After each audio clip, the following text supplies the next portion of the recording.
So guys, ये Suzlon energy limited का video ना बहुत ज्यादा इंटरेस्टिंग रहने वाला है। आपका जो नजरिया है मार्केट को लेकर के या किसी भी कंपनी को लेकर के जो रिटर्न्स दे चुके हैं मार्केट में, अब हम एक्सपेक्ट करते हैं कि ये और रिटर्न्स दे, और ये बढ़ क्यों नहीं रही है, क्या ऑपरेटर गेम है, प्रमोटर गेम है, इन सब चीजों का नजरिया इस वीडियो में आपका खुलने वाला है। बहुत प्यारे तरीके से हर चीज आपको यहाँ पर मिलेगी।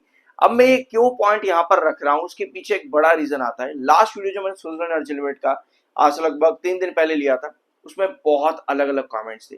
प्रमोटर होल्डिंग 11% क्यों है, प्रमोटर माल बेच करके रिटेलर को बेच करके भाग जाएंगे यहाँ से, कंपनी बंद होने वाली है, सेबी को यहाँ पर एक्शन लेना चाहिए क्योंकि तेजी नहीं आ रही है ना।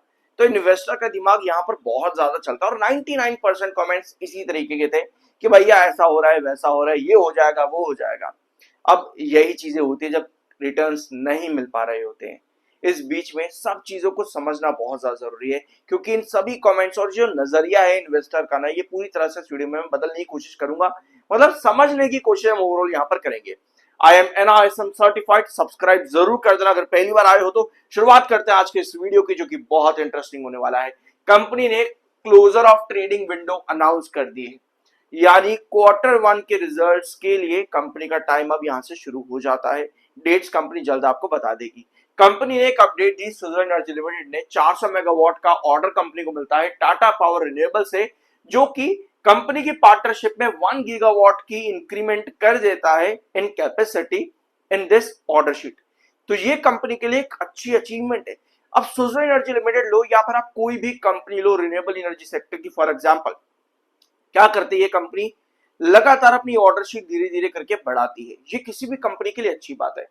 फिर क्या होता है, आपका शेयर गिर जाता है, आप कहते हो ओह लगता है हमको बेवकूफ बनाया गया, ऐसा कोई ऑर्डर कंपनी को नहीं मिला है भाई, लिख करके ले लो, कंपनी पागल बना रही है, कंपनी को कोई ऑर्डर नहीं मिला है। अगर मिलता तो शेयर बढ़ता।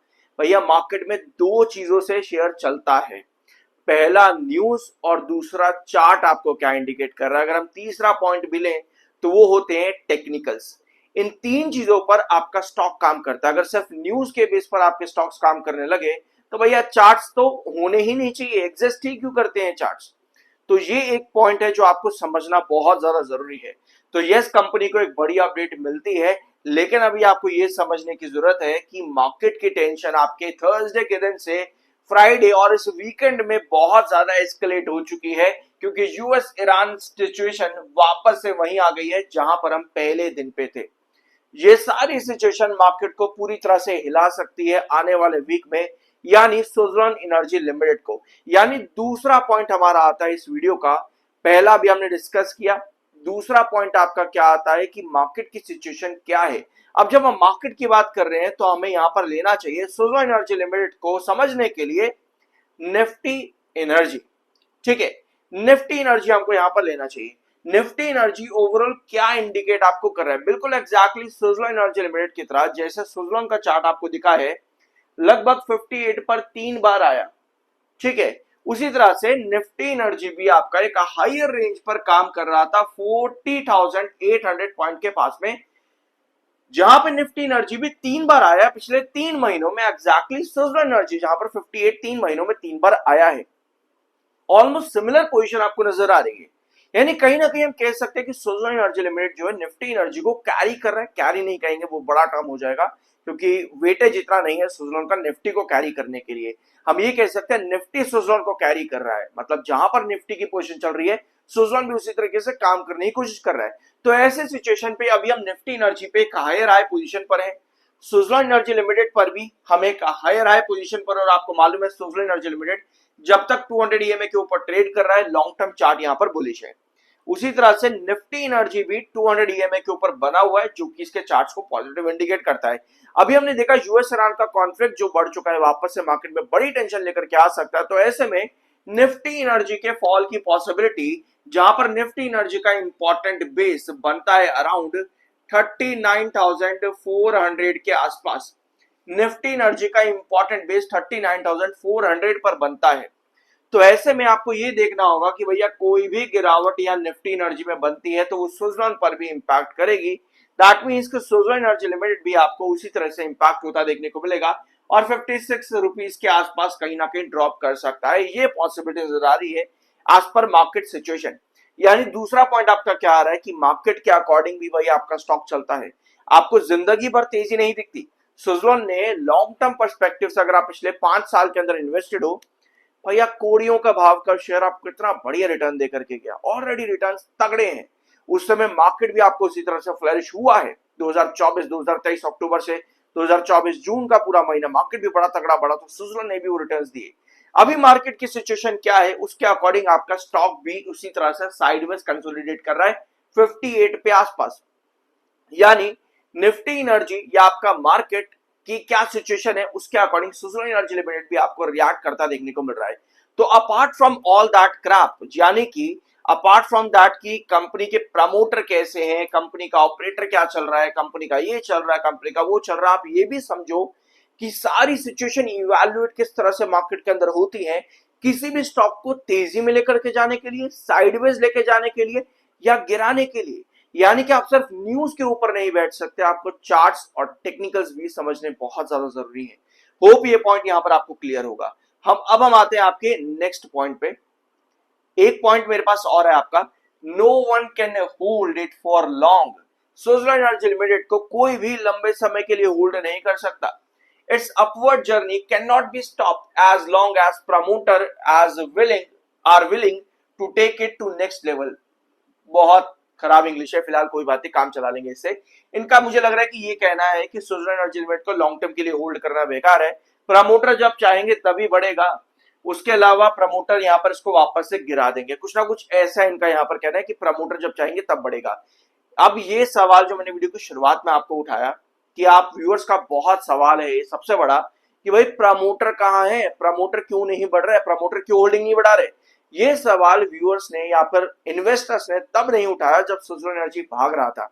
आज की डेट में प्रमोटर के पास 11.73% की होल्डिंग है, लेकिन ये होल्डिंग प्रमोटर ऑलमोस्ट होल्ड कर रहे हैं पूरे फाइनेंशियल ईयर 26 में, और फाइनेंशियल ईयर 26 के अंदर कंपनी में गिरावट भी बड़ी आई और तेजी भी आई। मतलब देखो, अब मैं जब बोल रहा हूँ कि तेजी भी आई तो लोग कहेंगे यार कहाँ तेजी आई, क्या बेवकूफ बना रहा है, पागल बना रहा है वगैरह वगैरह। ध्यान से देखा करो हर चीज को। आपको तेजी भी देखने को मिली 2023 से लेकर के 24 के बीच में, फिर आपको फॉल भी दिखा, फिर वापस से रिकवर हुआ। डिपेंड करता है कि आप एंट्री कहां कर रहे हो, तेजी या गिरावट उसके अकॉर्डिंग ही आपके हिसाब से बनती है। अगर मैंने यहां एंट्री करी है तो मेरे लिए गिरावट है, अगर मैंने यहां एंट्री करी है तो मेरे लिए तेजी है। समझे इस चीज को।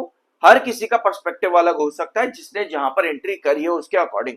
ये पॉइंट मुझे लेना पड़ा क्योंकि लोग इस पर भी क्रिटिसाइज करने लगते हैं काफी ज्यादा।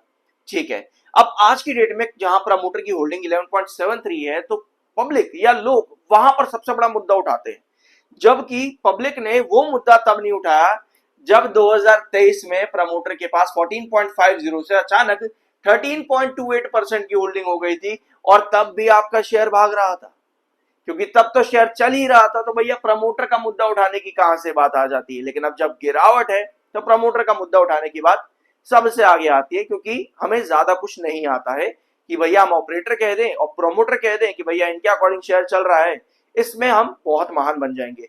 ये सभी देखो चीजें मैं जो आपको बता रहा हूँ इस वीडियो के अंदर ना, ये सिर्फ सुजलॉन एनर्जी के कंपैरिजन पर नहीं है, ये आपके मार्केट में अलग अलग स्टॉक्स पे चलती हैं। इसलिए जरूरी है एनालिसिस करना और साथ में रिसर्च सही तरीके से करना।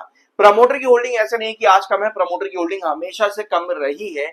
इनफैक्ट अगर आप जून 2023 के डाटा को देख रहे हो और आज की डेट में लोग ये मुद्दा नहीं उठाते कि भैया जहां 2023 जून में FI 7.79 पर थे या DI 5.90 पर थे, भैया आज की डेट में वो कहां पर बैठे हुए हैं, इस चीज पर कोई सवाल नहीं उठाते, क्योंकि अच्छी चीजें हैं। ठीक है, देखो मैं एक चीज और आपको बताऊं, मैं सुजलॉन एनर्जी लिमिटेड की बड़ाई करने के लिए इस वीडियो को नहीं बना रहा हूं। मैंने आपको यह भी बताया कि गिरावट क्यों है, मैंने आपको यह भी बताया कि गिरावट कैसे आ सकती है, और ज्यादा मैंने आपको यह भी बताया कि लॉन्ग टर्म के लिए कहां तक चीजें सही हैं और कहां आप बेरिश हो गए। मैंने आपको अच्छी चीजें भी बताई, मैंने आपको बुरी चीजें भी अभी तक बताई हैं। अब एक चीज और देखना, पब्लिक की होल्डिंग जून 23 में 71% पर थी और आज की डेट में पब्लिक 55 पर बैठी है। तो ये सारी चीजें जो है ना, क्या होता है जब गिरावट आती है या शेयर बढ़ नहीं रहा होता, हमको ये डाटा बुरा लगने लग जाता है, जो कि एक्चुअली में 2023 के कंपैरिजन से बहुत बढ़िया है। जहां पर एफआईज आपके 7% पे थे, आज की डेट में वो लगभग 24% पे बैठे हैं। जहां आपकी पब्लिक जो सबसे खराब चीज होती है 71% पर बैठी थी, वो आज की डेट में 55% पर आ चुके हैं। तो नुकसान अल्टीमेटली किसका हुआ? तेजी भी आई तो भी पब्लिक बेच करके गई। अब जब स्टॉक बढ़ नहीं रहा है तो पब्लिक पैनिक कर रही है। तो यही सबसे बड़ी चीजें होती हैं जो कि एज एन इन्वेस्टर हमें मालूम होनी बहुत ज्यादा जरूरी है।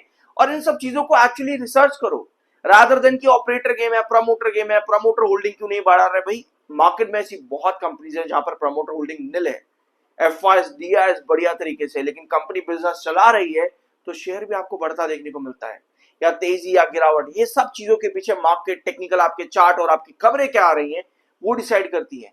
अब आप कहोगे अच्छा चलो शुरुआत में आए, यहाँ पर वापस आए इधर आओ, यहाँ पे कंपनी को ऑर्डर मिला, शेयर क्यों नहीं बढ़ा? हमने क्या बोला? चार्ट आपका काम करते हैं, मार्केट की क्या सिचुएशन है, इंडेक्स आपका क्या बता रहा है, ये सब चीजें। अब ऐसा नहीं है कि ये जो कंपनी पर ऑर्डर आया है ये आपका इन वेन चला जाएगा, ऐसा नहीं है। ये ऑर्डर शीट कंपनी के फंडामेंटल, कंपनी की फाइनेंशियल, कंपनी के केपीएस, कंपनी के एबिटा, इन सब चीजों को ग्रो करती है। इन अ लॉन्ग टर्म अच्छी है। मार्केट अपना इंपैक्ट करेगा, बढ़ाएगा गिराएगा, बढ़ाएगा गिराएगा, वो सब चीजें मार्केट करेगा। अल्टीमेटली कंपनी को क्या चाहिए होता है। अब हम आते हैं आपके जून क्वार्टर की पॉसिबिलिटी पर कि जून क्वार्टर में कंपनी क्या दे सकती है। ये सब चीजें समझ में आ गई आप लोगों को? सब्सक्राइब अभी तक नहीं किया होगा, आई बिलीव कि आगे भी नहीं करोगे, ठीक है, वो आपकी अपनी मर्जी है। जून का क्वार्टर कंपनी का आने वाला, तो हम देखते हैं कि जून क्वार्टर कंपनी कैसा दे सकती है। अगर हम पास्ट में जाकर के देखें तो आपको नजर आएगा जून इन कंपैरिजन विद मार्च आपको वीक देखने को मिलता है 2023 में। 2024 में देखोगे तो यहां पर भी आपको यही सिचुएशन नजर आएगी। 2025 में देखोगे तो भाई यहां पे भी आपको यही सिचुएशन नजर आएगी। और अब 2026 आ चुका है, जून का क्वार्टर भी कंपनी देगी अपना, तो हम लेकर के चल रहे हैं कि वीक प्रोबेबिलिटी कि in comparison with March company खराब नंबर देती है। इन छोटे से कंपनी के नंबर कम आते हैं 100, 200, 300 करोड़। हम क्या करते हैं, हम 5000 करोड़ लेकर के चल लेते हैं, ठीक है, जो कि इन कंपैरिजन विद मार्च 4493 करोड़ कम है। 493 करोड़, यह बहुत लोएस्ट प्रोबेबिलिटी लेकर के चल रही है कंपनी इतना रेवेन्यू दे दे। कंपनी को ग्रोथ कितना चाहिए? 45% के आसपास, यानी कि 3132 का 45% कितना होगा? चलो 50% आप यहां पर मार्क कर लेते हैं हम। 50% ये आपका होगा अराउंड 1600 नहीं जाएगा, 1570 के आसपास, ठीक है। 1570 होगा आपका इसका 50%, 1570। तो 1570 को आप यहां पर ऐड कर लो, कितना हो जाएगा?